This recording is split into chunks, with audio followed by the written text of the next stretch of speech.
Okay, let's get started. Unless someone starts yelling, "Stop! I need something. I'm lost." We're gonna get started. No one? Okay. Well, welcome to the first class I'm giving. Sorry for the mess at the start. We're gonna have to do that differently next time. Though I'm not quite sure how yet. Open for suggestions. I think especially the training part is a bit of a pain. But we'll make sure everyone gets sorted. Worst case, I'll run it through with you after the class as well. I don't care. Point of this class. Let's start with that. Oh, actually no. We're gonna start with a little bit of preface. Some of you might be new to Eve. These two pictures are quite fitting for that. They're quite popular as well because Eve players like pointing them out over and over again. In a similar fashion, I'm by no means an expert on Faction Warfare. I started last week. That was my first intro to Faction Warfare, although with some help of people in PL and Horde itself, we managed to get a class together for you guys. Hopefully, setting you guys up with some new ways to make ISK. Yeah, it's very important. If something is not clear, speak up, let me know. If I go too fast, same thing. If after the class you think like certain things weren't in depth enough, or just skip that stuff next time, just let me know. That's literally the only way we're going to improve. And the plan is to run this course hopefully once a month or something like that if there's enough interest. Personally, if we can get 10 dudes every time, I'll run it weekly. I don't care. It's fun to do and it helps people. So like yeah. Give me 1 sec to close the window because there are kids outside and I don't want it to get on the recording.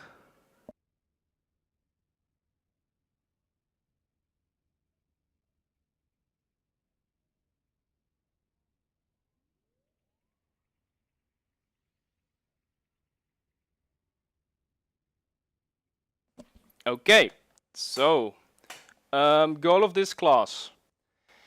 Promote the use of Faction Warfare because we basically the past few weeks we've been screaming as a director team, guys, go try Faction Warfare, go try Faction Warfare. It's good ISK.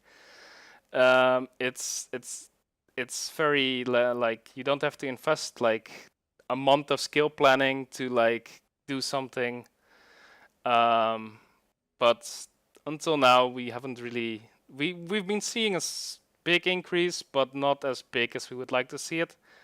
So the idea is to like teach you guys everything that you need to know to just go out and do this and make money, and then see if that is beneficial. If it's not, then hey, we'll see that as a loss and move on.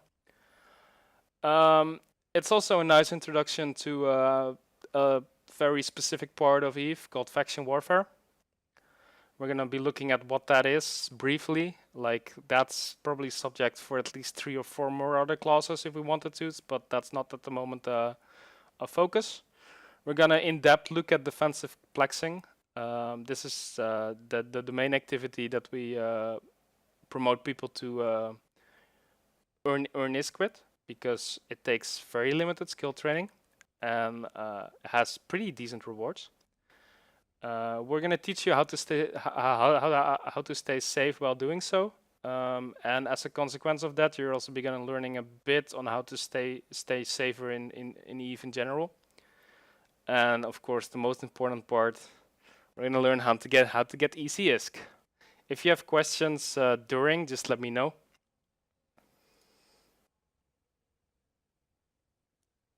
So,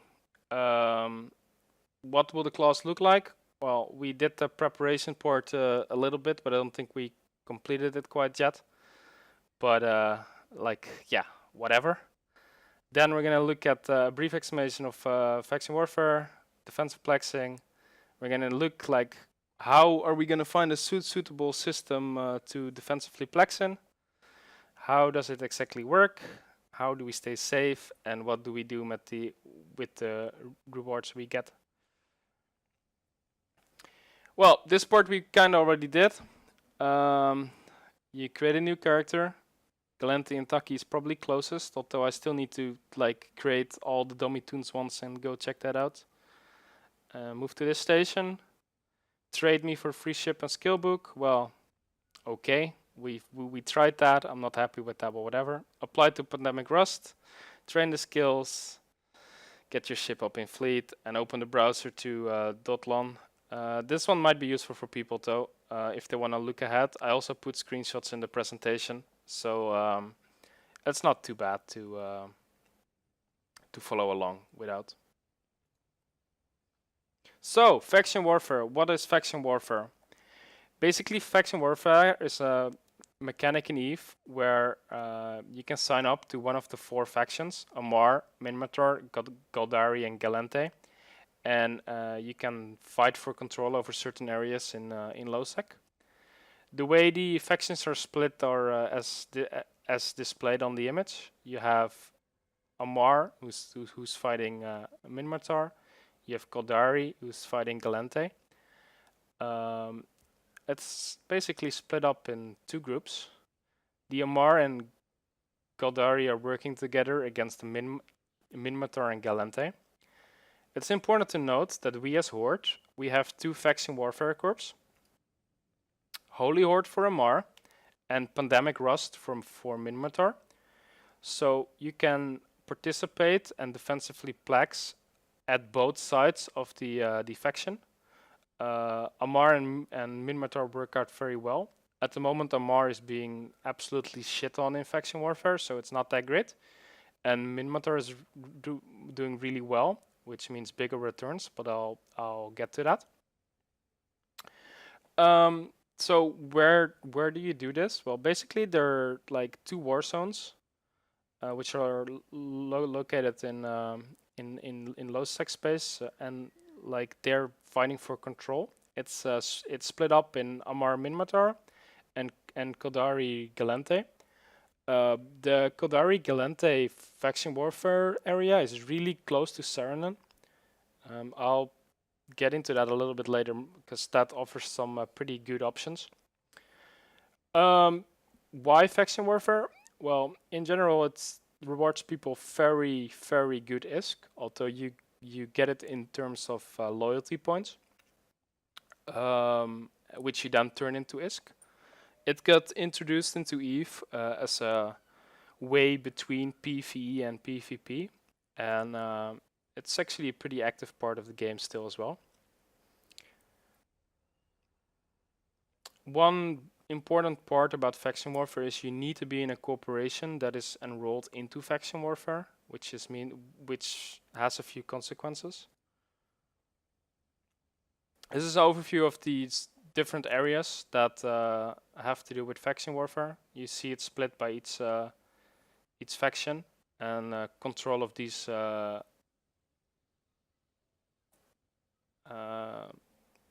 areas flip. So, what are these consequences I speak of? It's pretty important to understand that, because say you like if you do it with a 6-minute-old character or something, like there's no big deal. But say you decide to roll your main into Faction Warfare, it's important to note what the consequences are. So it means you will always be at war with the other militias. So at the moment we're in Minmatar. An Amarr faction member will always be able to attack you if they're also enrolled into faction warfare, of course.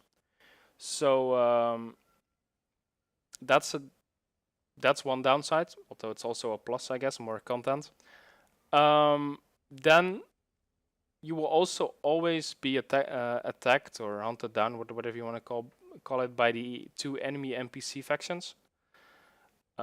Concord and Gatecons will not interfere in low and high sec space, which means if you're just shopping in Jita and there are a few enemy militia guys there, they will be able to attack you without consequence.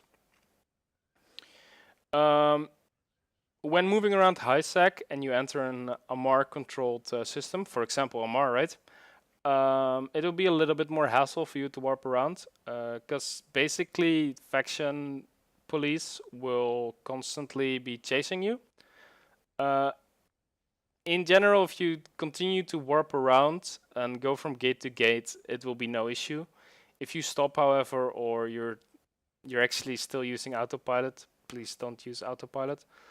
You will probably die. One upside, these guys don't warp scramble, so it's really not that bad, even if you get caught a little bit, although their DPS is quite high. You cannot dock in stations controlled by enemy NPC factions. That is something is probably like everyone's gonna probably make that mistake once where they dock to a station and they get to the station and they get the docking accept rejected and you're like, oh shit, I'm gonna die. But just be mindful of that. Like the NPC factions that are Amar will no longer allow you to dock if the system is not under your own faction's control. So say we're in a Mimitar system, you log out for the night and you come back the next morning and it's in Amar controlled, you will not be able to redock at the station. So that's something important to keep in mind. Another big issue, especially if you do it with a character that isn't specifically for Faction Warfare, is that it screws up your faction with the other factions significantly. So, for example, now we're in the Minmatar faction. If we do this consistently, our Amar faction will be absolute poor, even if we leave Faction Warfare 3 months from now. So just be mindful of that. So, what do we need to train? Well, the most important thing that we need to train are the warp core stabilizers. It takes you 8 minutes and 20 seconds on a neutral remap, and that's basically it. Except that there are 2 nifty ships to use for this, the Tormentor and the Incarus, which have 4 low slots. The module that we're using, Warp Core Stabilizer 1, is a low slot. And the other factions also have low slots, but a maximum of 3, meaning we can use 1 module less. And that is why the Tormentor and the Incarus are like the most used ships for this type of activity. It takes about 16 minutes to train, so it's still not the end of the world. And which one you choose is up to personal preference, I'd say. I fly a Mar because I find it funny that like I am Minmatar and I'm flying a Mar ship, but like yeah, fluff. So what's this awesome fit? Well, this is basically what the fits look like. A frigate with 4 low slots. We fit the warp core stabilizers in the low slots, and we're pretty much done. There's literally no point in adding more stuff to make you tankier or like to give you guns, because then you're better off getting rid of the low slots as well, and then you're gonna perform a much more active role in Faction Warfare and not necessarily defensive plexing. But Question. yes. What about dual props? You mean prop mods, right? Yeah, like an Afterburner and MVD. Could work. I haven't thought about that. It could work in very specific situations. Primarily if you're lazy and you like are semi AFK and someone jumps into your system, then into your plex, then prop mods will be pretty useful, I'd say. So that's definitely something considering.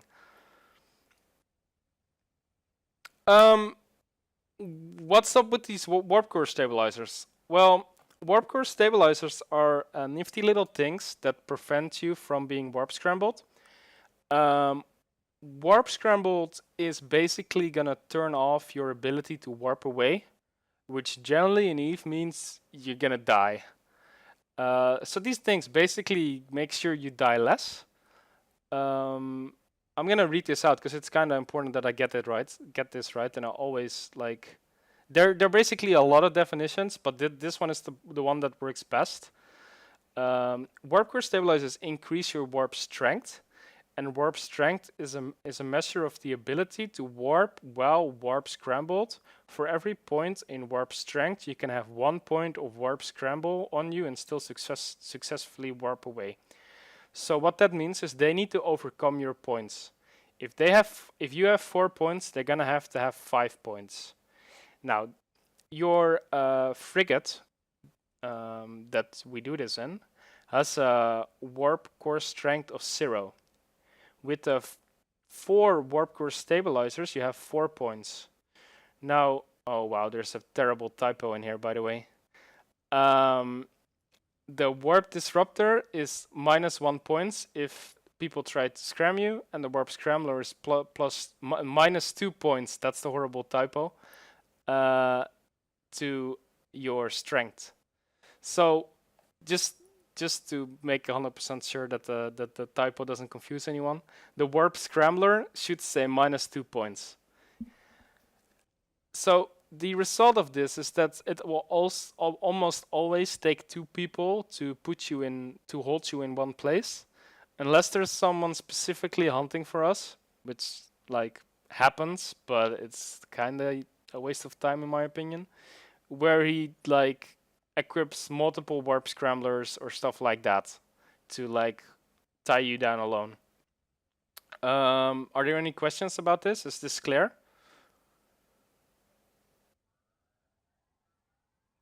I'm gonna assume it is then. That's good. Now the next step is like, where the hell do we go? Well, for this we're using Dotlan, which is an out-of-game map of Eve, which allows you to filter pretty well. The URL you see here puts you directly into the Amar versus Minmatar war zone. And then you will see something like you see on the image on the right. There are a few things we need to be mindful of when we're looking for a suitable system. Because we're defensively plexing, we need to have a Minmatar controlled system, which means we're looking for it saying Minmatar under each node, so to say. The space needs to be contested, which means it has a red hue. We're also looking for low activity, and for that you need to change your filter on Dotlan to jumps. It's probably easiest. So here we see the amount of jumps in the last hour, I believe. The reason why we look for a very low amount of jumps is because it means that there will be less people traveling into the system, which means that we are left alone doing our own thing, making our risk. It's very possible to go to a very heavily traveled systems. It will just mean... So may I ask something? Yes, sure. How do I know if it's low activity? What is your question is, how do you know if it's low activity? Yeah. Yeah. If you on the are you watching the stream or the presentation? Stream. Okay, so on the stream at the moment, it has a small delay, which is actually kind of annoying, but you will see numbers right now under each of the system names. These are the amount of jumps that went into the system, meaning that a number like 24 illustrates that only 24 people went into the system, which means it's pretty low activity. There are also some other measurements you could look at. For example, kills per hour, bots per hour, but in LowSec you're not really gonna see that. In the in-game map, you can also filter that. Should I alt tab and show that? Let me just do that. So if you use the new browser, then let's have a look. Yeah. This is the map, and then we go here, and then it's something like... I think it's on there. Let me just make sure it's here. Yes, okay. So geography and statistics.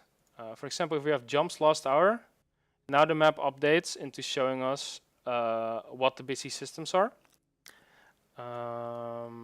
So if we would go to the Faction Warfare map, which... Well, I'm not entirely sure where it is on the new map because it's the other way around, but we would then be able to indicate from these things what the amount of activity is. And this is exactly why people use Dotlan, because instead of looking at this in some like giant maze and not exactly knowing what the borders are of Faction Warfare, you're just looking at a flat representation that you cannot really manipulate or get lost on. So basically, low amount of jumps is good. How do you filter the Dotland map to show jumps? There's a drop down box, I believe. Hang on, let me open a browser.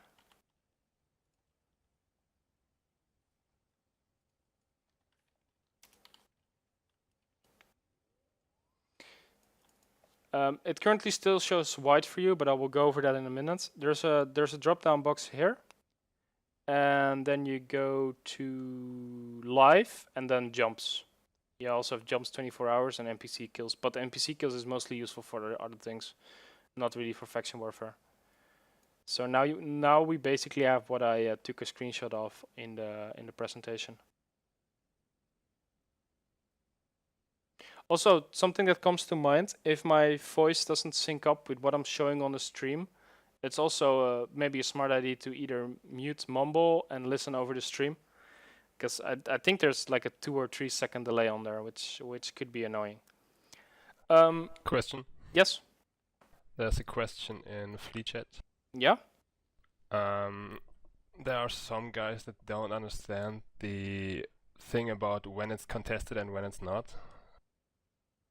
Oh, that's a nice question. This is where it shows I should have done my homework a little better. That's a mechanic very specific to Faction Warfare. Basically, there are a number of control points in like a war zone, and I have a slide on this a little bit later. But I'm not entirely I'm not an expert on Faction Warfare, so how it works exactly, I'm not entirely sure. But you need a certain amount of points to destroy a certain something else, and when that certain something else gets destroyed, I think the entire system swaps over. I think that should be more or less how it works. If someone knows better, speak up, correct me. And the next time I'm giving this one, I hope to know a little bit more about like how Faction Warfare, like the struggle for controls actually works. But yeah, that's basically all I can say about it. One thing that is worth pointing out is that on the top left, where your navigation system normally shows, like your route, it will also always show what system controls, what faction controls the system at the moment. Is that clear?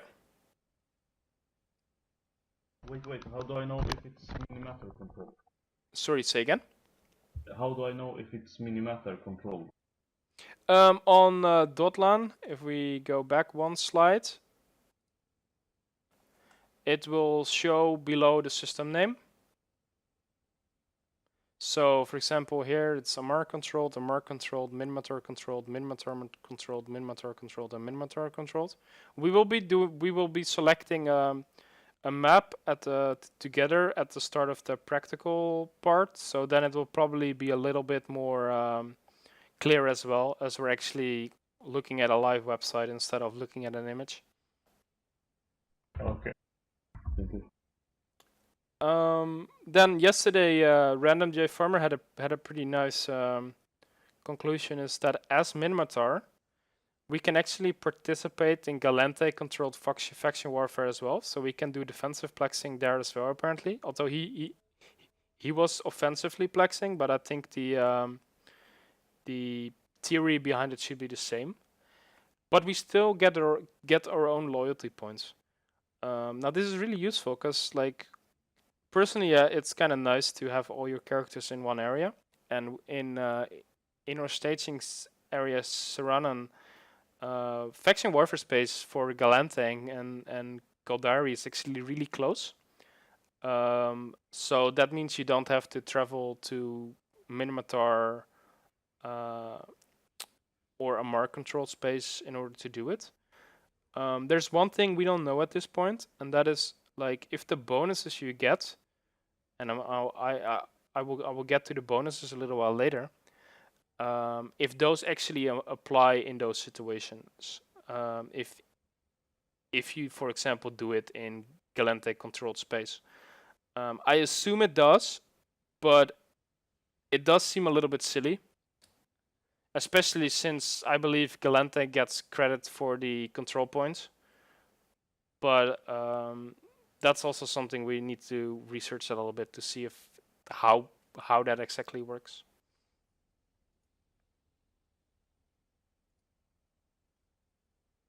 So, with that information, we kind of concluded that these are very high traveled systems which are heavily contested. I will show why they're heavily contested in a bit once more. Which means we can definitely make some money there, but it also means that like we will probably be disturbed / harassed / hunted / like I don't know, chased more often than if we would be in at these green arrows. These green arrows have like a low amount of activity, but are under less congestion, and that's what I want to show you guys right now. Let me go to the next slide. Basically, you see two colors. If we look at it was this system and this system, you see that the yellow is much bigger than at the quiet systems. The bigger the yellow, the higher your reward will be. So the more loyalty points you will get for your trouble. Where in these like less active systems, you will be getting like less, but you will probably be left alone for like 20 minutes on end, and then someone jumps in, and then he might try to get you. You get to a safe, you wait, and like he goes away, and you continue again. Like which systems you go to is kind of up to you, and it will also take some practice to start recognizing, well, here I can easily spend a day and no one will bother me ever, and here like I can spend an hour doing something, but like I will get this one guy who will chase me and like keep harassing me because he's a tryhard. So that will take some personal practice, but like after a few hours of warping around, I got quite comfortable with which systems I wanted to do it in and which systems I didn't. Can I speak up? Yes. So everyone go on dotlan.net, please. They asked what the link for this exactly map was. Yeah. So tell them where to get there.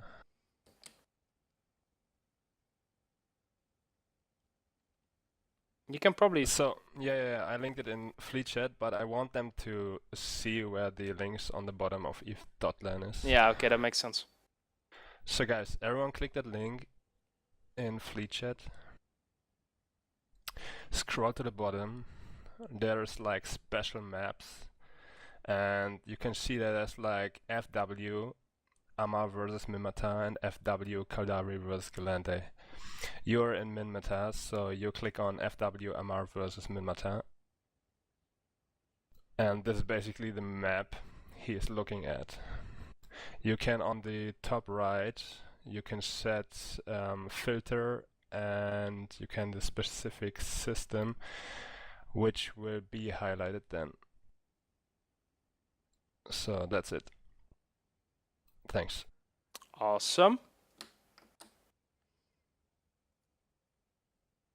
While you guys are on Dotlan, please press this button. It will make things so much easier for you to see. Like this red U, like the first time I opened Dotlan, which was last week, because I've been fading this website like it's the plague. Not because it's a bad website, but because I had no use for it. It took me a good like 30 seconds to figure out that there was like this red thing on the white page.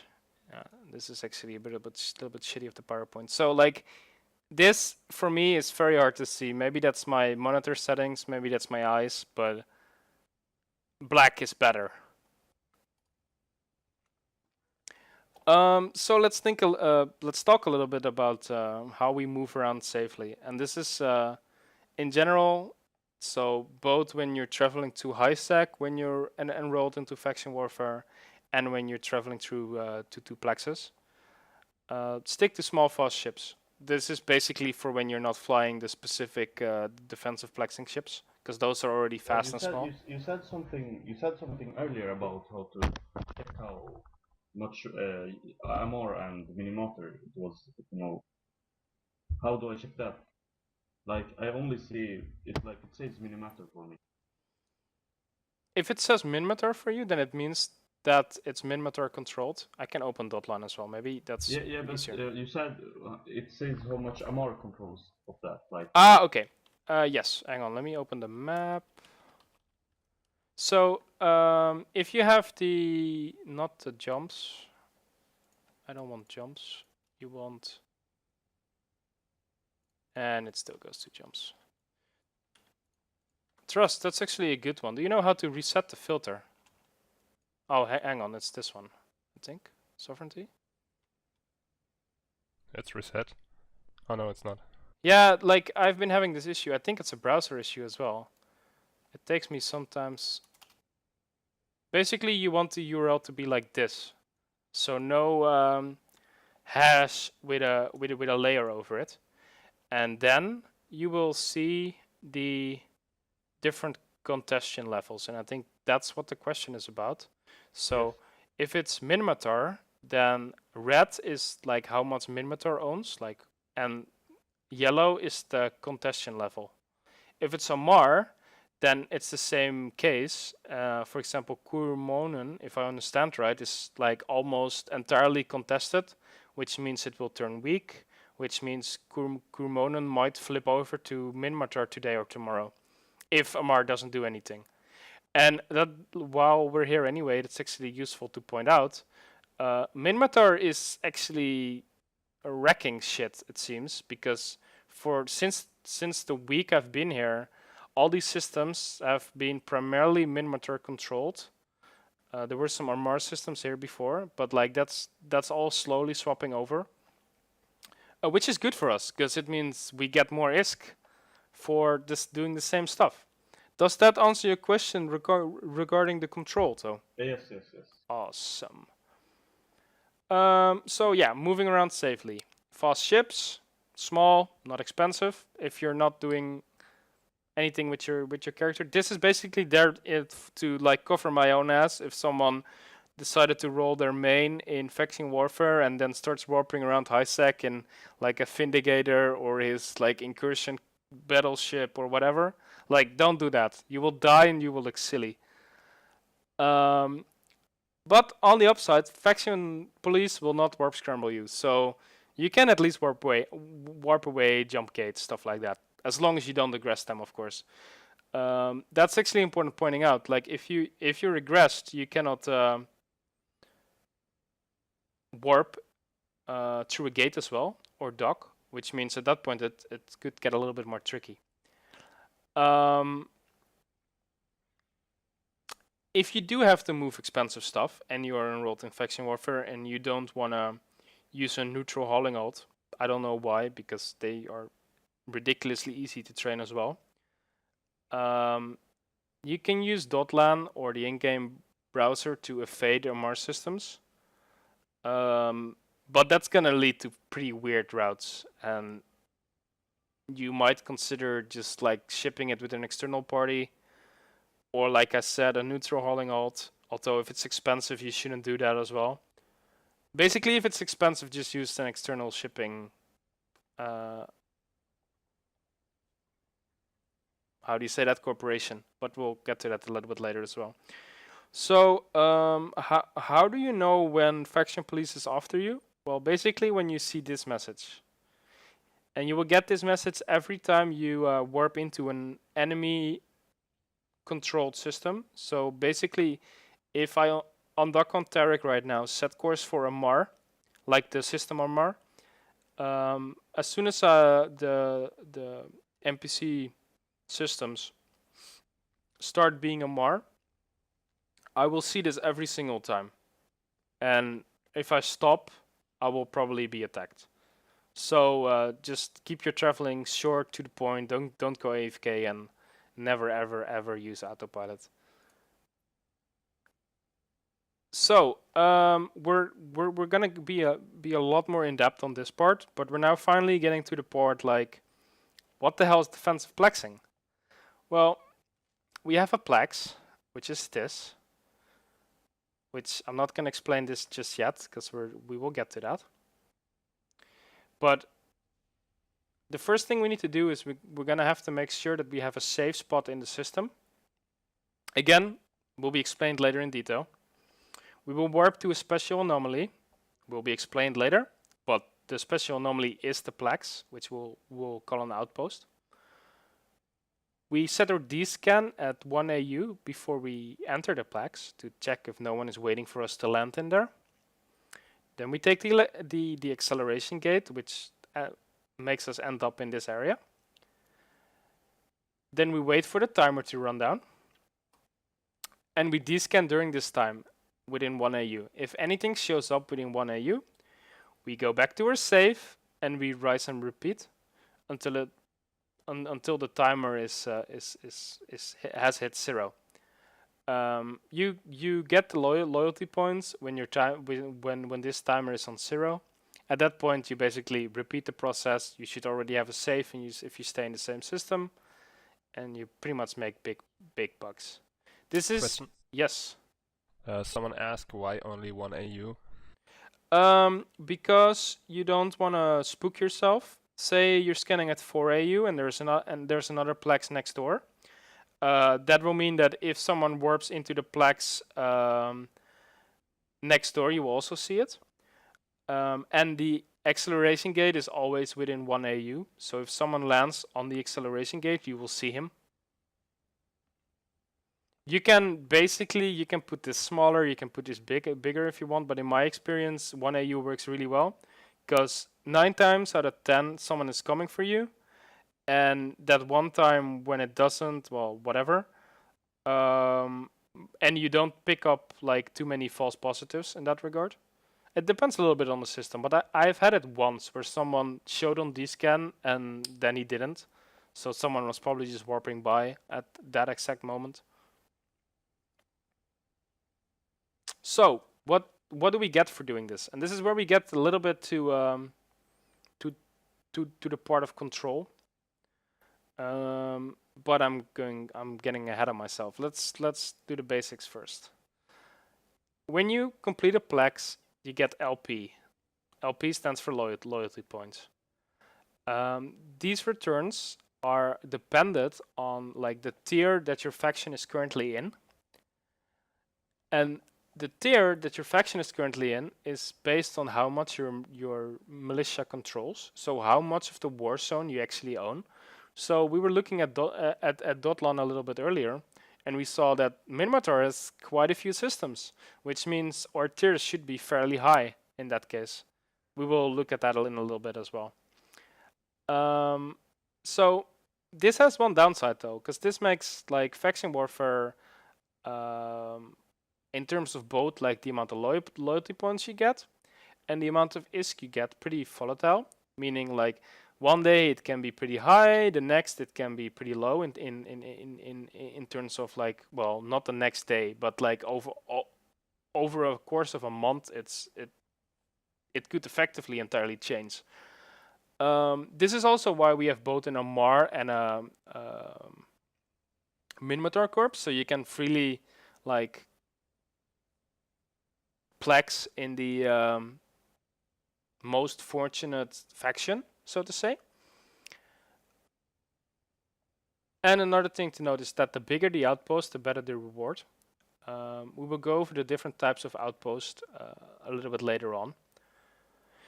So I quickly want to go over the table at the bottom, because this illustrates how important the tiers are. If you're at tier 1, which I'm pretty sure Amar is at the moment, you get 50% less loyalty points, which means you will make 50% less ISK, you will get 50% less for completing a plex, and in general it's pretty shitty. On tier 2 you have no negative effect, which is because you own about 20 to 40% of the warfare area. If you're tier 3, you get a 75% bonus, which is pretty sweet. If you're at tier 4, you again double that to 150%. And at tier 5, you make massive buck. I'm not sure how often it's tier 5. I don't think it. I'd be surprised if this is a common occurrence, but it's very nice. Now, how do we see which tier we are currently at? Well, two options. On station services, you can click the little flag, but I think you need to be in a Faction Warfare controlled station for that. Or in the menu, you can go to, oh, that doesn't show here, but I'm pretty sure this is Business Faction Warfare. And then you will see this window. The in-game window shows in big part like what Dotline already told us. It shows that we control a large amount of systems, the blue. It shows us that we're doing pretty well. We're currently barely in tier 4. That was this morning when I took the screenshot.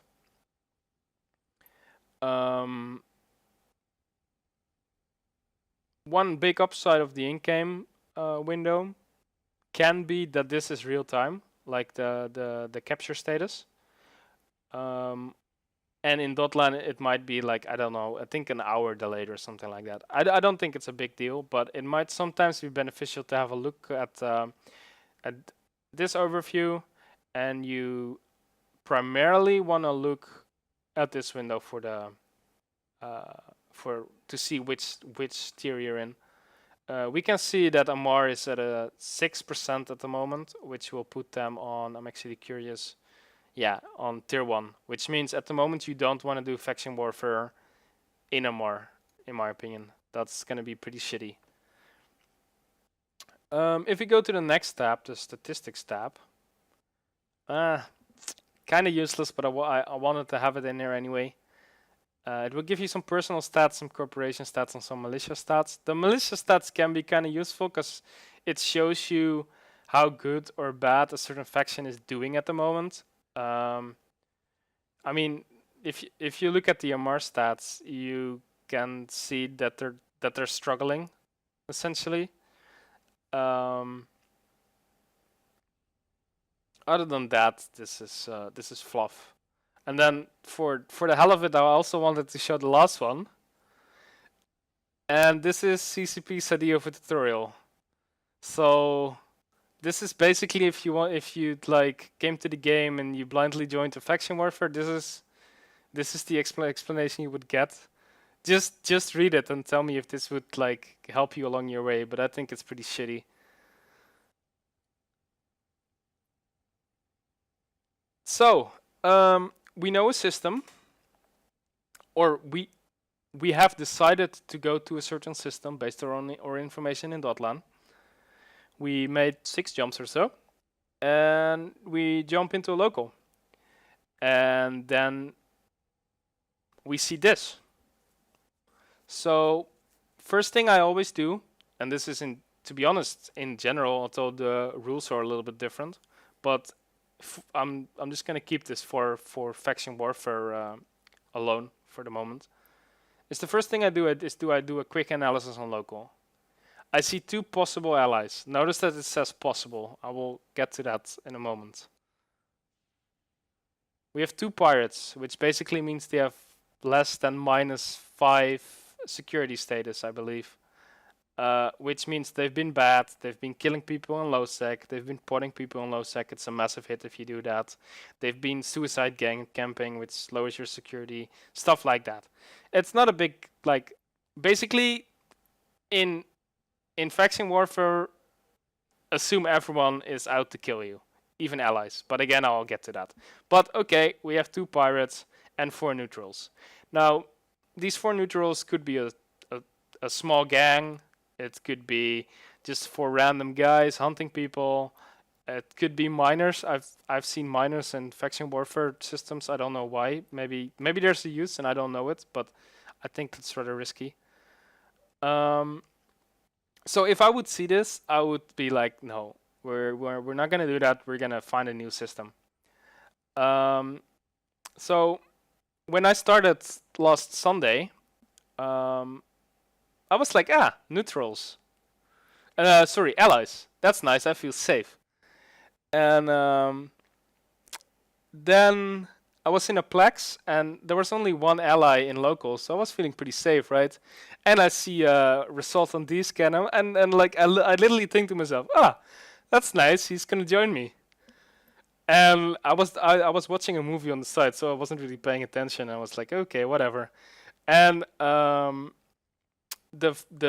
final mistake I made is when he entered local. I didn't check his name. I didn't check his corp name, but I think he was like his name was something like Awoxing Pirate, and his corp name was something like the Awox Corporation or something like that. Basically, that should have been a clear hint of what was going to happen next, because the guy gets in, warp scrambles me with like the gimmicky fit that I told you guys about, like a fuck ton of warp scramblers, and slowly kills me because I have no weapons. So that was my first death in Faction Warfare. And while we're telling stories, like my second death was basically thinking that I could wait until someone enters the plex before warping away.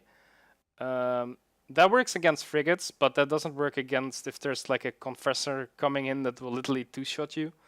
So those were kind of my learning experiences, both very stupid mistakes, if I might say so. But like every death in Eve learns you something, so that's fine. So let's skip this system for now and check back in an hour, see if it's died down a little bit. But also understand that this is just personal preference. If you can make this work, make this work. Like just try opening a Novice Plex, going in there and see if you get a rest. Sometimes people are doing entirely different things in Eve than like trying to kill you actively. Although very often they are actually trying to kill you. So we get to another system. 4 people. Well, that's already better than what is it, 8? One thing. Yes. It actually just happened in Militia channel. Someone evoxed.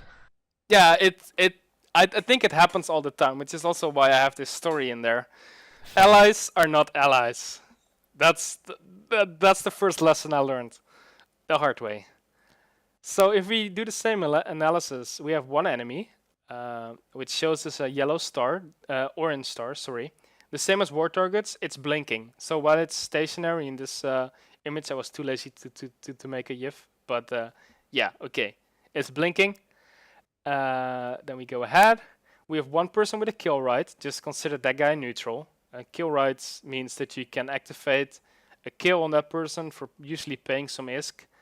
And then you can kill that person without Concord interfering. But like we're in low sec, so that shit doesn't matter because you can kill him anyway if you wanted to. We have 1 possible ally and 1 neutral. Ally, neutral. So the conclusion of this is that like with 4 guys, it's like not really that much of a pain to stay in a plex in my opinion. Like the speaking from experience, the enemy will probably go to you once, but if he's not a tryhard, he will notice like, oh, this is just one of those annoying plexers that like does nothing than sit in a plex and warp to a safe when he sees me coming on D-scan. Usually these guys like give up pretty soon, because like all the while you are sitting in your safe, they're sitting in the plex board as well. So like patience in Eve, and I will get to this a little bit later on, is like the single defining thing that always makes you win. As long as you're more patient than the other guy, whatever. One tip, because I'm pretty sure there are a few guys in here, especially on a new character. if your local looks like this, primarily this thing, you want to turn it into this.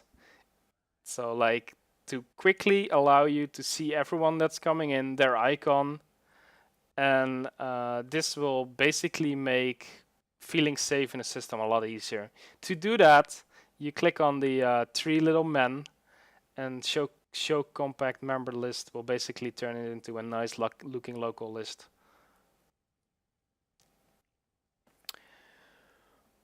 Question. Yes. Someone asked where do they find the no-waste plexes to warp to? Yes, we'll get to that. A few more slides. And I cannot believe I've been talking for 15 minutes already, but whatever. If you're bored, just don't feel like bad about leaving. That's okay. There will also be a recording, and you can watch it in your own time as well.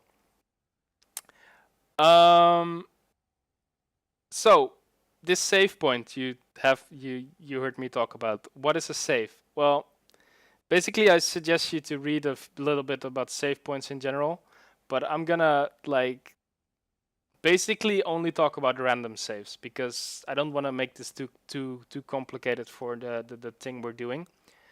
A save is basically a position in space that an enemy cannot directly warp to, and that's generally, like, I would say 4 AU away from something. It can be much smaller, like 1 AU is fine as well, but like something that someone cannot just warp to and then start burning towards you. While in that save, you are pretty safe, with a few exceptions. People can still scan you down, unless you're in a deep save, but I'm not gonna even cover that. Just search Deep Space Eve and read the article. We can probably do an entire course about that, so I don't really want to spend too much time on that part. But basically, descan while you're in your save, because you are not actually safe. I went AFK in saves, or well, I was watching TV, and I wasn't really descanning that much. And a guy warps on top of me in Faction Warfare, which pretty much proves, because I kind of wanted to see if people were doing that there, proves that people will take the effort to scan you down. Someone who's capable at combat scanning will pretty much find you in about 30 seconds. So what to do in that situation? In that situation, you want to go to another save. So it's kind of nice to have 2 if you plan to like be actively hunted down, I guess. And then you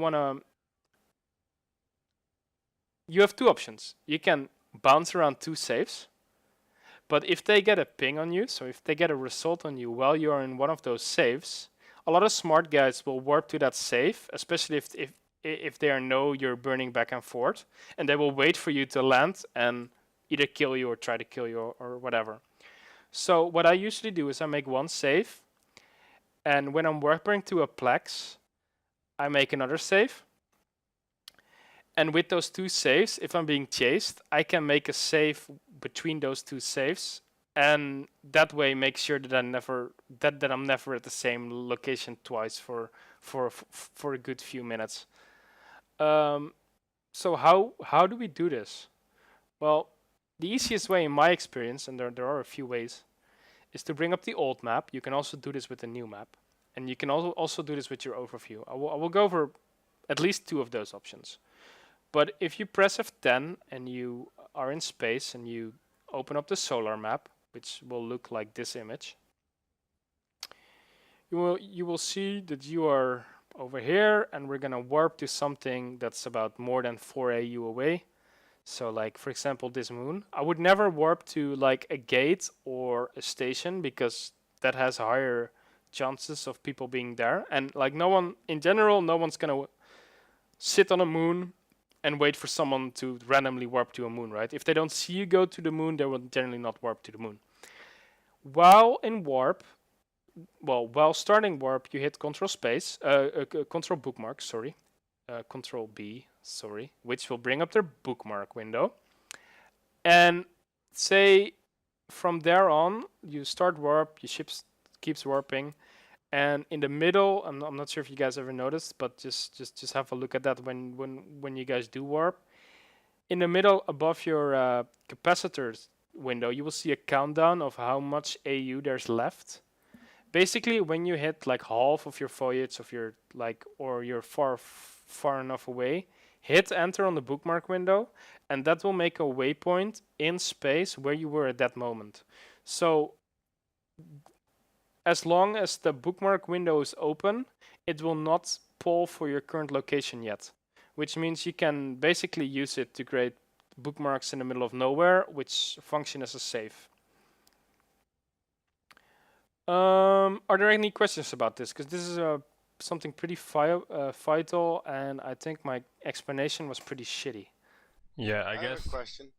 Sorry, go ahead. When you does it save right when you hit the button?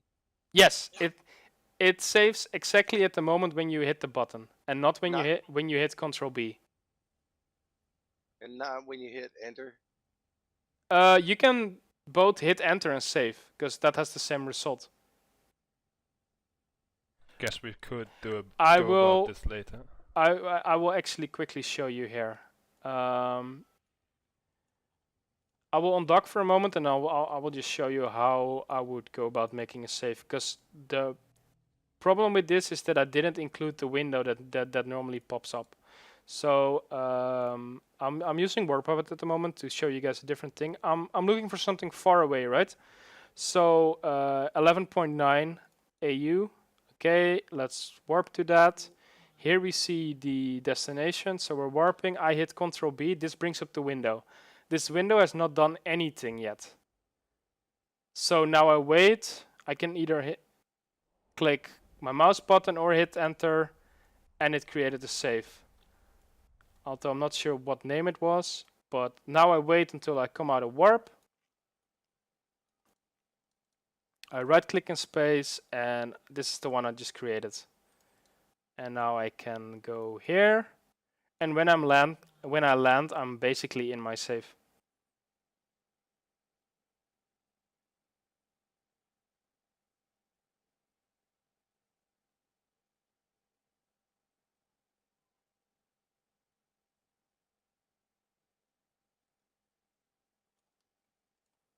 Is it a good idea to also make pings around your safe, or is just one?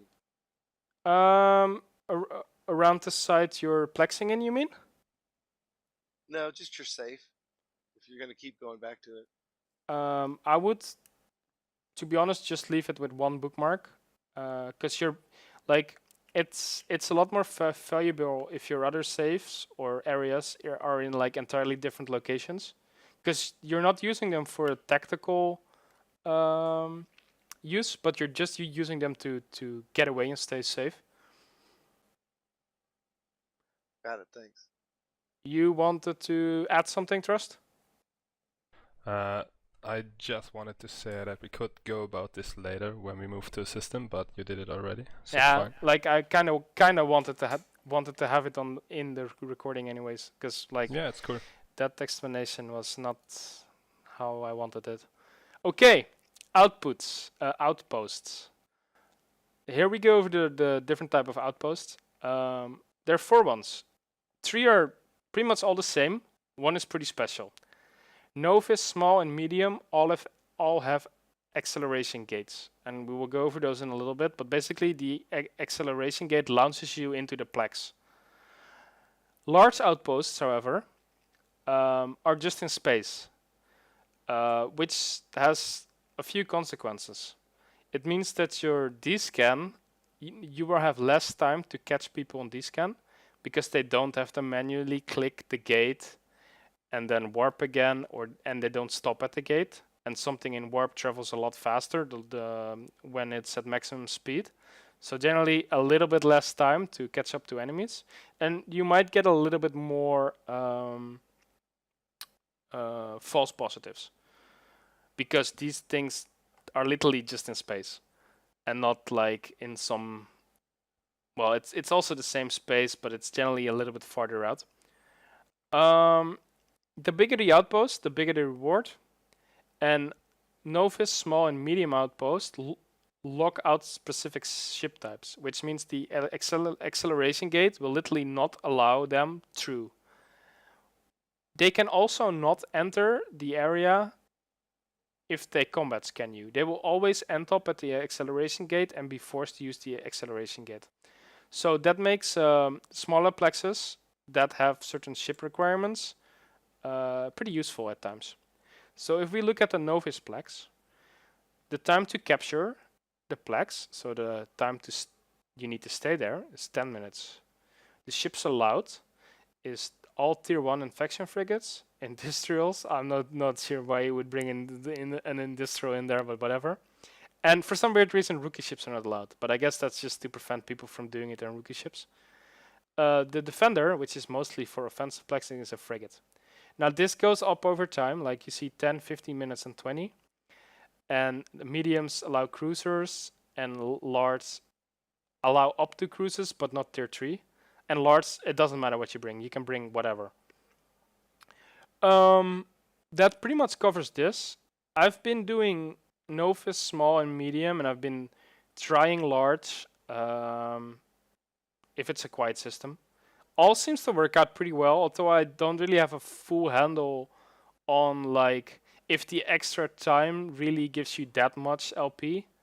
Sometimes it's really big, sometimes it's really small. But it's really hard to track down LP where it comes from due to the congestion in the system changing, tiers changing, and sometimes you enter an incomplete plex. For example, you enter a small plex and there's only 9 minutes left, meaning someone already did some of it. That's something important to point out actually, is that if you warp out, the timer doesn't reset. So that's fine. Like, warping out is fine. You don't lose any progress except for the time you spent away. So this was actually a question earlier. How do we get into a plex? Was there a question? Yeah. Someone asked if there's a defender in a plex and you don't got weapons, how do you run the plex?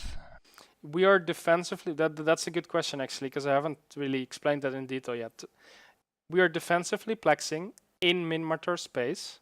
I think I might have omitted that before to say that clearly. Meaning that the defender will not attack us, because he's with our militia. If we would do it in a Mars space, we would be forced to kill the defender in order to complete the plex. But that is not the scope of this course, because defensive plexing requires no skills, where offensive plexing suddenly forces you to have combat skills again. So we're fully set up. We've analyzed local. We set up a safe. All that stuff. We know a little bit about the type of outpost, so we can kind of pick where we want to go. Now it's time to actually go there. There are two ways. You can spawn a new plex, which you do with the probe scanner, which is this slide. It's important to note, though, that plexes stay open and plexes show on your overview, meaning that when you open a plex, it will show up on your overview. And if there's already one open by someone else, that one will also show on your overview. So you can just reuse those on your overview, although you need to be careful to make sure that there isn't already someone in there or someone camping there. Or you can spawn a new one. We're going to go over spawning new one first, and then we'll cover the other one later. So we're going to open our probe scanner, which is Alt-P, which brings you this window. And basically, we're only interested in the green ones, and from the green ones, we're only interested in the ones that say Outpost, because this is a mining site, this is a mining site, and this is a ice belt, also mining.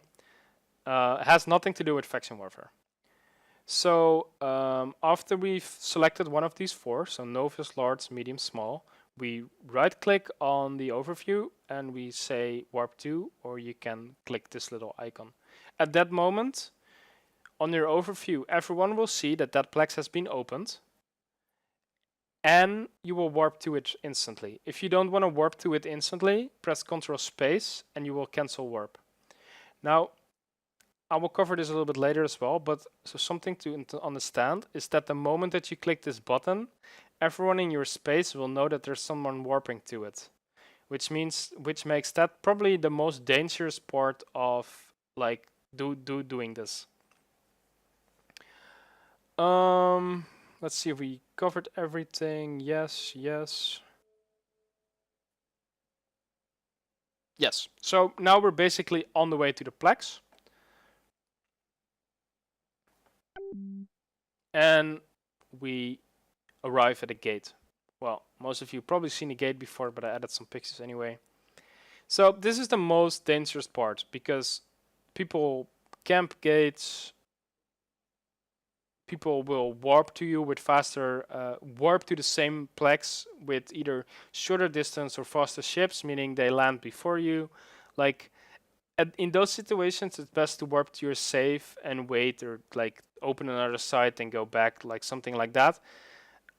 Forcing yourself into the plex is generally not a good idea because they will just chase you. If they're faster, they will land before you again, and at that point, you're pretty much forced to warp to your safe or die. So like, that's generally not really gonna help much. To get into a gate, you right-click on the gate. Don't click on this thing because that's just the beacon, which always interferes with me clicking it. So I usually click in the extent of this and then activate gate.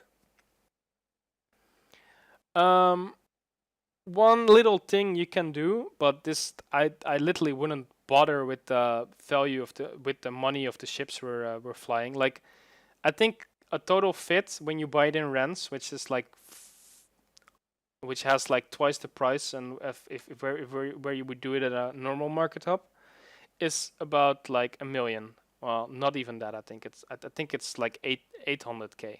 It's probably close to 800k. If you would buy that same fit in Jeddah or Amar or like another properly seated place, although Rens was, I don't know, classified by some people as a market hub. I don't know why. You would probably get the same ship for about 300k. So like, losing a few ships, you don't really care about it. But if you do want to like fly a little bit more expensive ships and maybe offensively plex, then it's worth noting that you should probably do some like reading on D-scan and how to use it in certain angles. That way you can scout ahead of time if there's someone waiting on the gate for you. My next goal is to have class on D-scanning in general, but that could take a while. We have 3 questions. Oh, wow. Go ahead. So, let me see. Someone asked if we must go to a conquered system to get LP. A contested system, yes. Okay, another one asked, he don't get what you mean by spawning plexes. Okay, so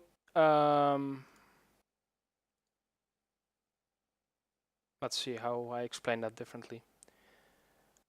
In a system that is contested, outposts are pre-generated. Those outposts need to be defended in order to flip back control that Amar took from us. So in order to do that, we need to get to the outpost.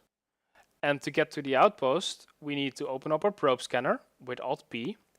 And on the probe scanner, we can see all the available outposts and warp to them. And at that point, they will show up in the overview, and everyone will be able to see them. I think that's pretty much the same explanation, but maybe that is a little bit more clearer.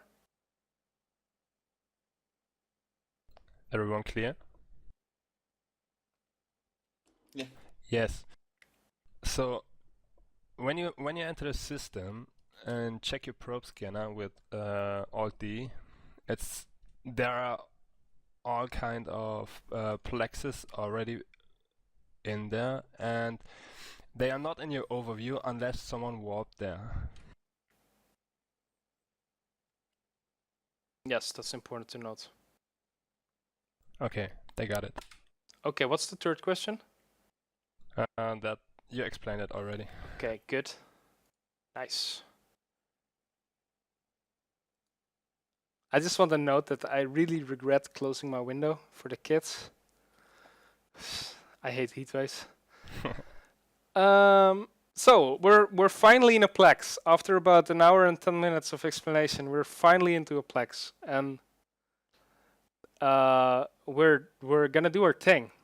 So on the right, we will see our plex.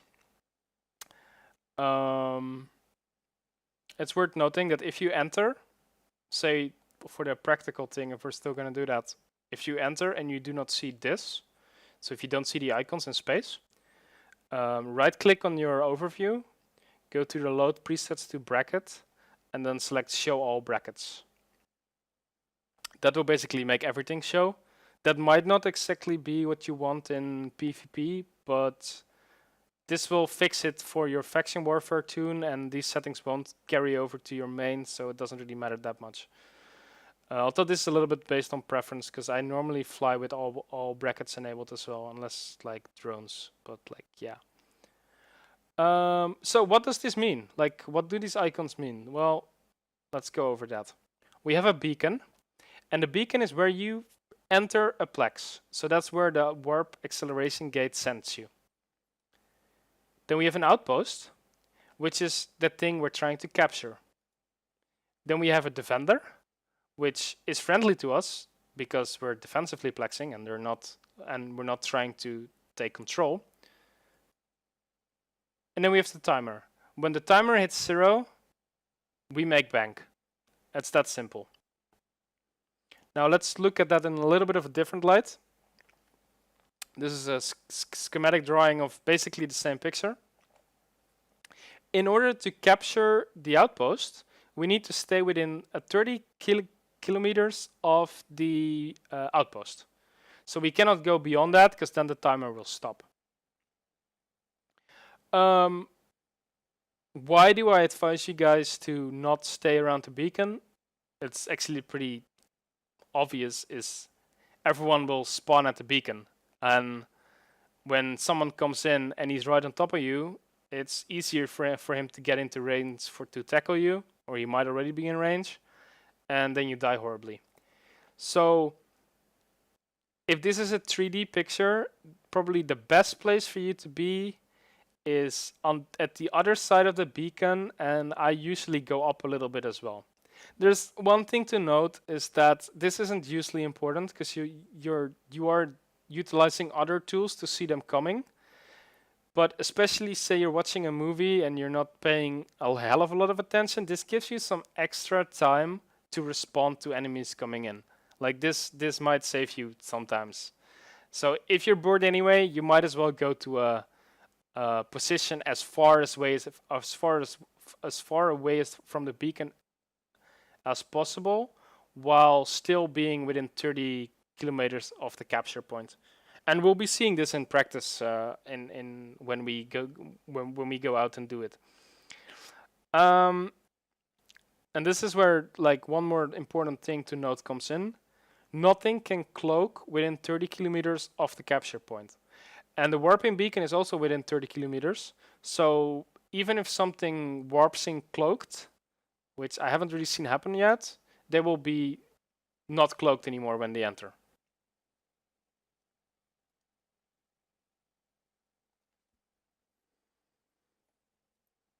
I'm just waiting a moment to see if there are any questions. Nope. Okay, good. Then we get to our last tool and our single most useful tool, which is dscan. And we're going to be using dscan in a very specific way, well, generic way, let's put it that way, just so we see people coming ahead of time. The dscan tool requires no skills, so unlike, for example, probing, where you require probe training, you can use it with any character. You can use it in any ship, even a pod. And The only thing D-scan does not catch, so the only things that do not show on D-scan are cloaked ships and recon ships. Generally, it just means like, I don't know, recon ships cannot enter novice or small plexes. In a medium plex, it's a risk, but I don't think people are actively hunting in recon ships because they're quite skill intensive. They are awesome though.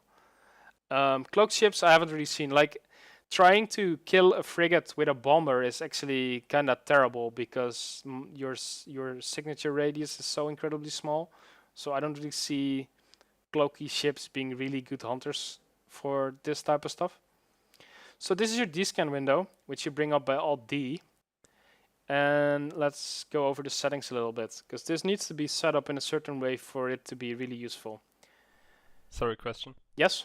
Still the old team. Second. So someone asked, can you plex a large plex in the incursus? Yes. Yes, there's nothing stopping you from defensively plexing in large ones. Except a little bit more risk. Well, yeah, like I would say very little more risk. Risk. Whoa. Very little more risk. Just more time that you need to spend there. And the more time does have a little bit of impact because it can, for example, happen that you are plexing, you have a 20-minute timer, you're down to 11 minutes, someone comes into local, he warps to your large plex, you warp out, you sit in your safe a bit, you like don't see the guy leave local, then you warp back to see if he's still there, turns out he's still there, you warp back to your safe again, and you spend the next 30 minutes waiting for him to leave. Like that's at that point, I've already moved on, but like that's pretty much the only real downside to large plexes. But there's nothing stopping you from doing that indeed. Okay. So we need to set up D-scan a little bit. The reason we do this is D-scan picks up any object in space, including stations, player-owned stations, empty ships that float in space, drones that have been like left behind, wrecks, which is all cluttered, and we really don't want on our D-scans result. Like ideally, we want no results or 1 or 2 results if 2 people are going to us.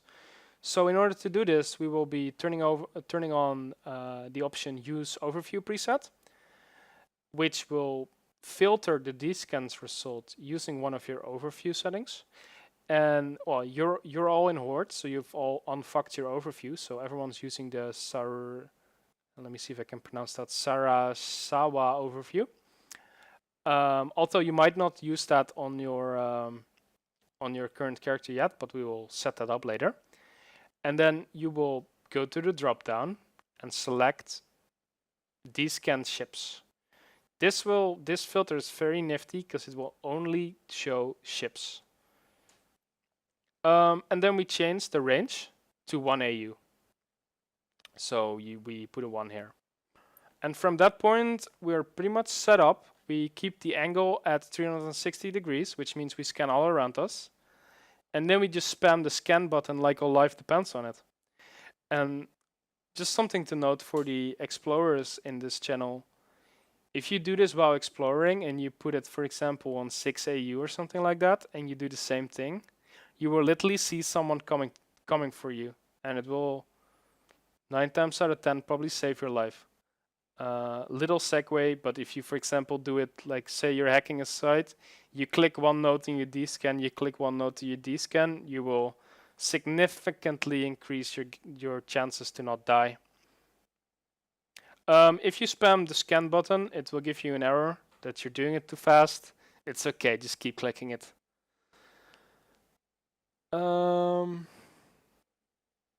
Yeah, so what do we do when we do see people coming for us? Just assume that this is at 1 AU. Well, basically we warp to our safe and wait for them to piss off.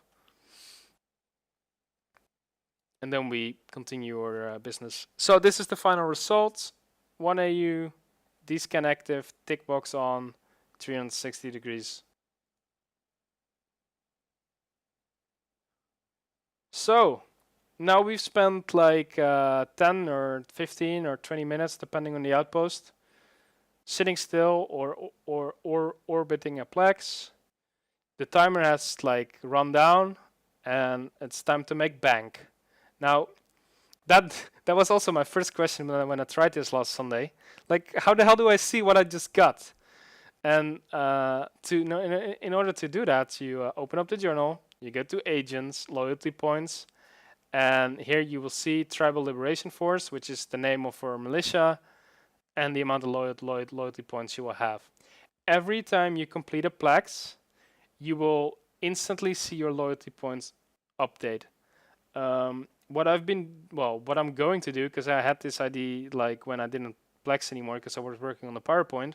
What I'm going to do is every time I complete a plex, I'm gonna copy paste this to an Excel file, and that way I can kind of track how much I'm actually making per hour. So that's useful. Can be useful, I guess, because I like knowing what I make and if it's worth my time or not. So what do we do with these loyalty points? Well, these loyalty points is basically a separate currency, which at a station that is controlled by Tribal Liberation Force, we can buy items with. And we can sell these items to buy orders, for example, most often in Amara Jita, for ISK. And that way, we make our ISK. My current estimate is that it's about 20 to 30 million an hour, which for an 8-minute-old tune is pretty sweet. As an example, I now have about 400k of loyalty points. I started last Sunday and I didn't do it more than 2 to, I would say, 3 hours a day.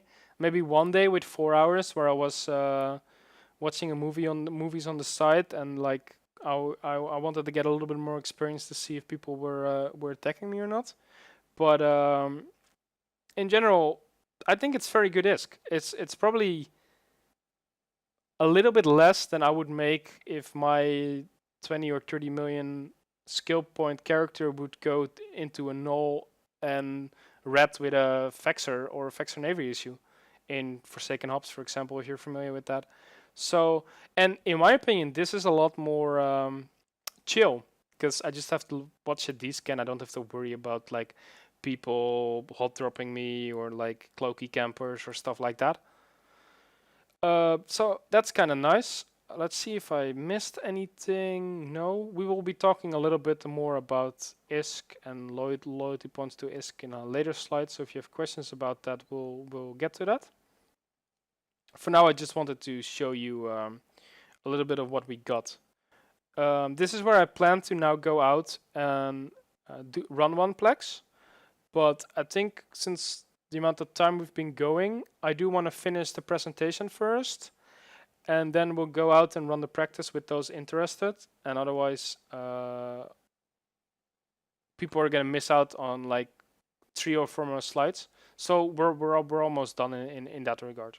But that is basically the practice of like going to a plex, warping to a plex, using D-scan, and sitting there for 15 minutes. It's not a hell of a lot of exciting.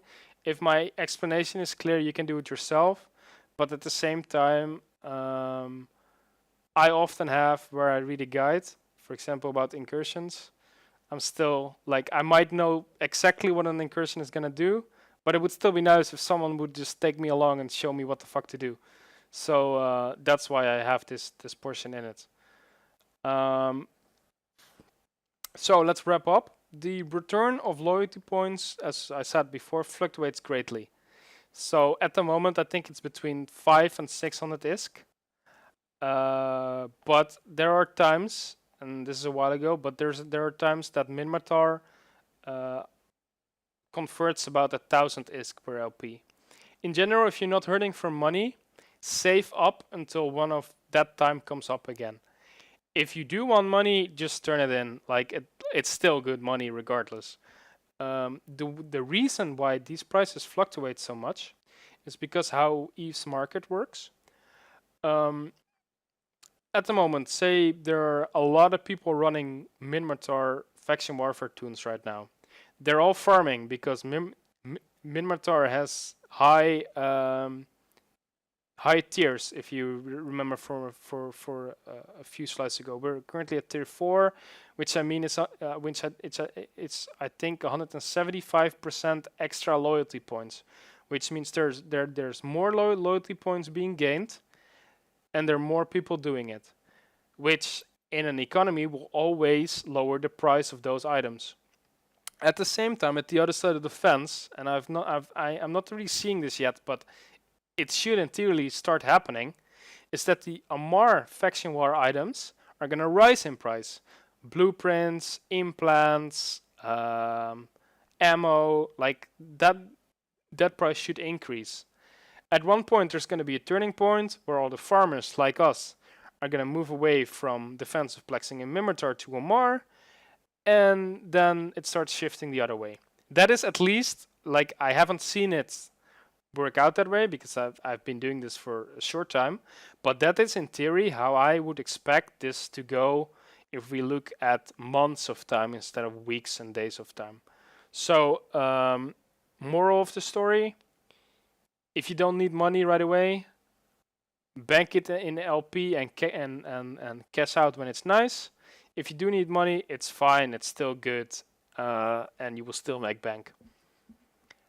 Another thing is, like, that activity we've talked about, if a system is safe, if you're being left alone or not, is hugely dependent on time zones. There are some time zones in EVE where faction warfare is entirely dead, and that doesn't have to be the time where EVE is entirely dead.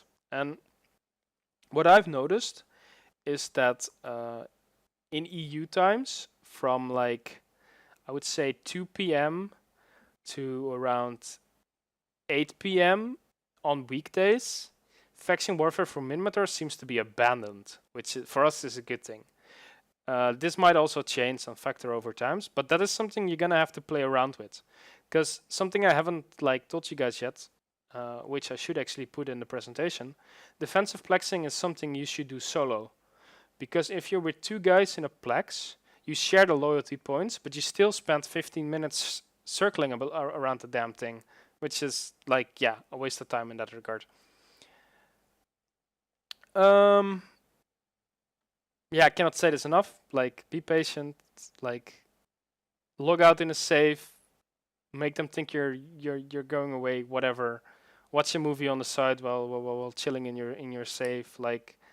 Don't make people drive you nuts just because the same guy keeps entering the system trying to catch you. That's good advice in general in EVE. People will go to great lengths to catch you, kill you. In general, as long as you're patient, you don't freak out in local about it, they will eventually leave you alone. Can I ask something? Yes. About the timer. Yes. Do you get the point at the end of the timer or while waiting in the side? You get the points at the end, so you do need to complete it. So abandoning an uncompleted plex is your loss. So if someone does that to you and he actually gets you as mad or impatient that you actually log off or leave to another system, then you lose those loyalty points. And someone, I'm not entirely sure on this, don't quote me on this, but someone else that will enter the plex and say there's 6 minutes left and he completes it, I think he only gets a portion of the plex as well. Okay. But I say that because sometimes I don't get as much LP as I expect I should get. But I haven't been able to prove this yet or read this anywhere. So that's kind of still an unknown in that regard. This was also added last minute, which is the wrong link actually, because it goes to Google. Well, I will update this, but there's another site for EVE maps called EVE-Eye, which is pretty powerful in terms of making your own maps and making them display the way you want. And that could be beneficial if you want to look at the faction warfare map in a little bit of a different way than just nodes on a map like on Dotlan. Click this link in the slides when you after this class, see if it works, otherwise I will update it. So we have 400,000 loyalty points, and I kinda need some ISK right now. There's a good cover song for that, by the way, for Eve, but whatever.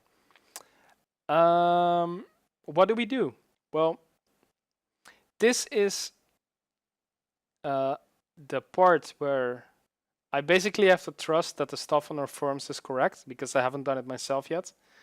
I wanted to do it this weekend, but the presentation took so much effort that I didn't really get around to it. But this should work.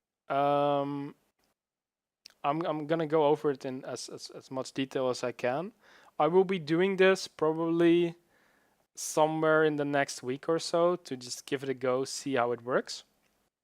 And then I will update the presentation and have it ready for the next course. And you can, of course, always come for me and I'll help / explain it to you if needed. But in theory, it's really simple.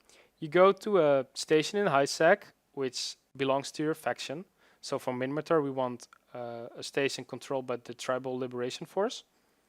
We open up the loyalty point redeem window, which will in those systems will be an option under station services, those little icons.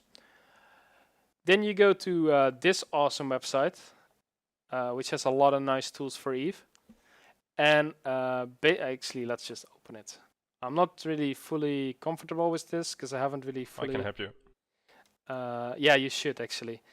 I haven't really fully checked what I wanted to check out, but basically read this because it will warn you about market manipulation and how people can put info in here and in Eve, make you think that you're fucking rich, but you're not. So like, read this. Then you select your faction and where you want to sell. I always want to sell in Jeddah. You can say you have an industry tune. You could potentially try to see if blueprints are useful. Then Yes. put this on, because that might give you some good bucks. Because for example, the ships like a Side Navy issue, Omen Navy issue, stuff like that, it's coming from blueprints. Those blueprints are coming from Faction Warfare. So you use those, you buy those with LP. Trust, should I use sell price or buy price? I should use buy price, right? Depends if you're going to have patience and sell it for a higher price. It's the buy price, right? Yes. No. That it's the sell price. it's the sell price. Basically, Right. okay. Then what I thought was correct. Basically, if you have a market tune and you want to spend months or weeks selling your items instead of just cashing in one go, you want to use sell price. Otherwise, you use buy price. And this might need some explanation for the newer guys among us. Buy prices basically mean someone in Jeddah, in this case, puts up a buy order, and he says, I don't care which people come to Jeddah. If you are willing to part with this item for 500 ISK, I will give you 500 ISK for 100,000 units. I can maximum buy 100,000 units. And then you can instantly sell it to them that way. So if we click this, we should get an overview. Let's go a little bit higher than this. Then we want to look at high volume, which basically means that a lot of people, like there are a lot of buy orders up to buy this item. So for example, Republic Fleet Fusion S, which is ammo. Someone wants to buy 700,000 units of that, which converts into 517 ISK per loyalty point. Now, if we go through this a little bit, it's mostly ammo at the moment, and it's, for example, Navy Cap Booster, 1700 for loyalty points, and something to keep in mind. Is that in here? Yeah, something to keep in mind. And that's the part that I still have to figure out and I'm not entirely sure on. you also need to sometimes, when you see other requirements, you also need to give the defender something. So to get the Republic Fleet Fusion as ammo, you need to give them 500 normal Fusion as ammo. So plan that ahead of time. As to my knowledge, and I'm not 100% sure, the price of these items factors into this. I will check this, but if it's not the case, I will let you guys know. But I'm almost positive that that's the case, and the fact that Trust says yes makes me believe that I'm even more right. Yeah. There's also the possibility to sell blueprints outside of the market. By the way, outside of contracts, there are channels where you can sell them for a higher price. Share those channels later, I think. That would be nice. They are public. Okay. Do you you can find them on the public channel finder? Yes. Okay, that's good. On the trade channels. Then that should be pretty easy to find. One question while we are on this right away. Does it, if I would have selected blueprints, does it factor in production cost as well then? No. No, that's what I was afraid of. Well, there are other websites for that, so but that's something that's to complex. keep in mind. Yeah, well, because true. It needs your API. Yeah, let's not go on a segue about that actually. One more thing I want to show you guys about this website. If you do it like this, it's actually not that great. This not actually reset. It's actually not that bad right now. But what can happen is that their buy orders up. Oh, actually, I think I can show that with sell orders better. Let me check. Because what I want to show you is that the part where you think like I'm fucking rich and you're not, and that's never. Go for Sisters of Eve. I think it does here as well. Yes. Okay, this is what I wanted to show. So now I did sell prices, and I at the moment see like, holy shit, I'm gonna get 7,000 ISK per loyalty point. Like, I never have to buy plex anymore. I don't have to farm on rich. There's one little catch here. It's a Republic Fleet medium proton bomb, which apparently no one uses, and there's only one on the market in Jeddah, which means like you can go to Jeddah, spend and put it up for this price, but the chance that you will sell 30 of those things is astronomical. So like, don't fall for this. Always look for high volume. One thing nice to point to note though is that if you sell the stuff yourself, you can already see the price differences. The volume is pretty big, and I'm pretty sure that this will actually sell. So if you want to spend the time on one isking in Jeddah, this is worth the effort in that regard. If you just want quick bucks, again, just use buy orders. Presentation. I'm still in space actually. Oh darn. I cancelled my presentation. Oh no, actually I did not. Someone asked, what does the volume mean? The volume for sell orders means like how many units of those are currently being sold at Jeddah. For the buy orders, it means how many units are currently being bought in Jeddah. And I say Jeddah because I select the Forge, which is the region of Jeddah, which is where most trade happens.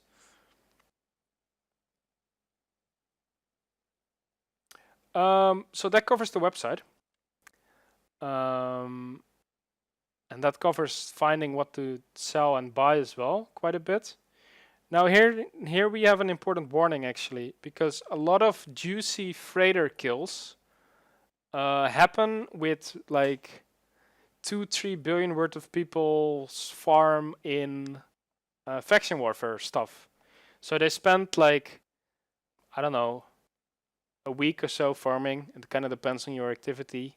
They buy all these nice items. They buy items that they need to buy those items. They all get it into a system, buy their stuff.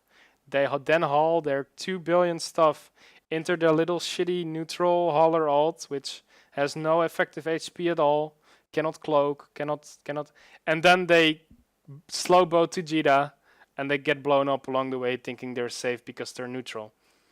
People will actively cargo scan you any time of the day. They will actively try to gank you, even if you have something that you think is pretty tanky. If you put enough ISK in it, people will go to great lengths to blow you up and suicide gank you. So I cannot stress this enough. Even if you think you're safe, just ship it with Red Frog or Push X if it's a large amount of money.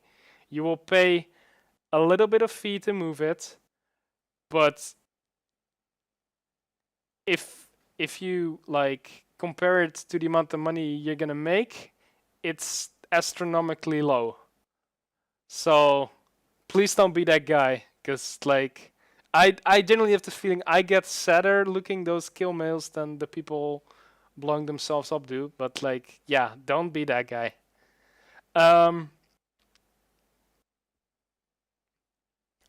gonna be a little bit stubborn and say that you might be able to do it if you have a cloaky blockade runner and you're really careful through high sec. But low volume. But low volume, yeah. Don't put a hell of a lot in it so you can get blown up a few times and just haul it like over a period of time. But to be honest, if you then calculate the time investment that would take and think that you could spend that time plexing and getting more LP, it's a lot more effective to just ship it. That's basically what it comes down to. We actually had a lot of comments and questions already, so that's nice. Are there any other ones? Yeah. Someone asked how you can change the militia, for example, from Minmatar to Amar. On the Fuzzy website or yourself? No, on yourself. Okay, so changing factions can be tricky. If my character spends say 3 months in a Minmatar militia corp and I want to change to Amar, chances are big that my faction with Amar is not big enough to enlist, so they still see me as an enemy and like I'm not allowed to join. I think it works like that. Again, I'm not entirely sure because I haven't seen it myself, but I think it works like that. In the case of defensive plexing, it's probably best to just make a new tune and enroll that one in Amar. There are ways to repair your faction, but that goes a little bit beyond the scope of the class. But that way you could get to a decent faction threshold again to enlist in another militia. Other than that, if your faction isn't untouched, it's literally the case of dropping corp and applying to a new corp. Again, for Horde, we have Holy Amar, Holy Horde, which is Amar, and Pandemic Rust, which is Minmatar, which are on like different sides of the engagements.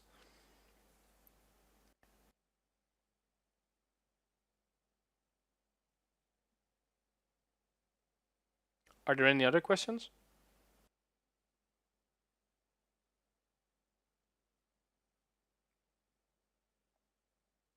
Nope.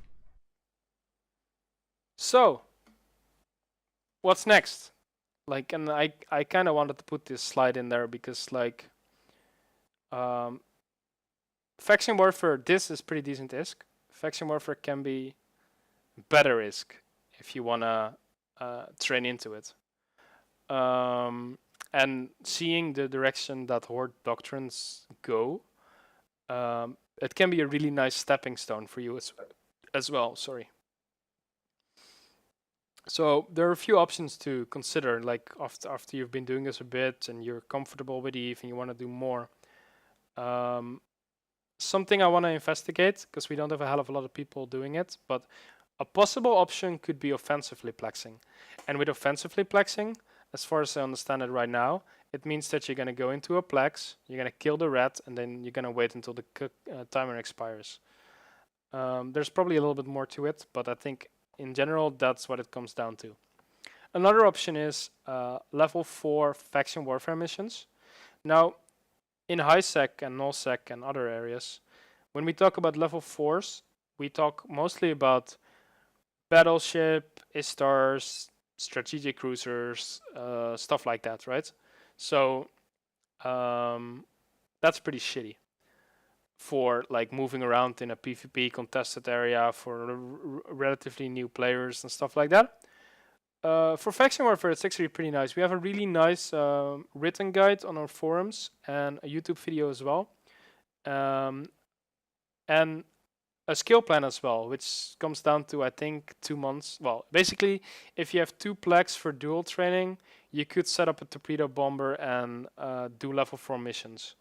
It's basically the same as any other mission in EVE, except you need to be a little bit picky about which missions you do, and you need to basically burn down / blitz one specific target in a mission site, and then the mission completes, and then you warp out in your torpedo bomber. So you're basically abusing the absurd high DPS of torpedo bombers to complete the missions.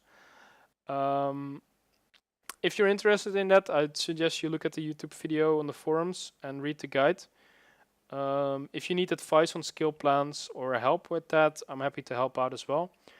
I am tempted to make a class about that as well, because like in about 3 weeks or so, my Faction Warfare Bomber tune is ready for action. So I'm really curious to try that out myself, and then we can share knowledge with you guys again. And one thing that I really want to like ask you guys is, if you give this a try, especially if you're new to EVE and it's working out for you or it's not working out for you, let me know. Because a lot of times in EVE, there's a lot of perception difference between how older players look at things and how newer players look at things. And this is one of the major struggles in any newbie corporation, is that what we think is easy might not be easy at all for you. And that doesn't mean it's hard, but it just means that you need extra help, extra explanation. Maybe something isn't that's not the case with defensive plexing, but maybe a fit we give you or the skill training we give you isn't enough at all for what we think you can do. But it's really hard for us to test that without actually rolling a new character, training it for 6 months, and then testing out some idea we had about like a guy with 6 months of training on this skill plan can suddenly do that. So let us know. Like, I mean, most of you guys will know this of me, but you can always start a conversation with me and just talk about me about pretty much anything.